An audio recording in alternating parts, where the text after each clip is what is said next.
Madam आज किस विषय लिए फ्लैग मार्च कर से? अभी हम लोग ये जो फ्लैग मार्च कर रहे हैं, ये आपको जैसा पता है कि इलेक्शन अनाउंस हो गया है, एमसीसी लागू हो गया है। इसी कारणवश हम लोग ये फ्लैग मार्च कर रहे हैं ताकि लोगों में एक कॉन्फिडेंस बिल्ड हो और वो लोग जाके जिन्हें चाहे उन्हें वोट दे पाएँ। एक फ्री एंड फेयर इलेक्शन का हम लोग माहौल क्रिएट कर रहे हैं। अभी जो फ्लैग मार्च क्रिएशन है वो किस जगह पर हुआ है? हाँ, अभी ये जो फ्लैग मार्च हो रहा है वो तुलाशेखर मार्केट एरिया में हो रहा है, तो 26 आश्रम बाड़ी है उसमें। ये कौन सा थाना में एरिया है? चंपावत थाना के अंदर है।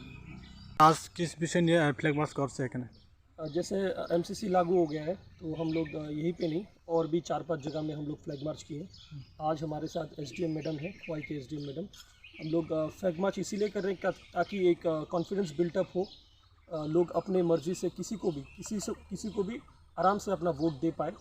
और ये कॉन्फिडेंस बिल्टअप होता है इंटीरियर एरियाज़ में हम लोग कर रहे हैं, मार्केट एरियाज़ में भी कर रहे हैं। आज तुलाशीकर मार्केट एरिया में हम लोग किए हैं, आगे भी हम लोग करते रहेंगे। एसडीएम मैडम हमारे साथ हैं, वो आगे भी हमारे साथ फ्लैग मार्च में रहेंगे ताकि एक कॉन्फिडेंस बिल्टअप हो, एक अच्छा सा फ्री एंड फेयर इलेक्शन के माहौल तैयार करने में।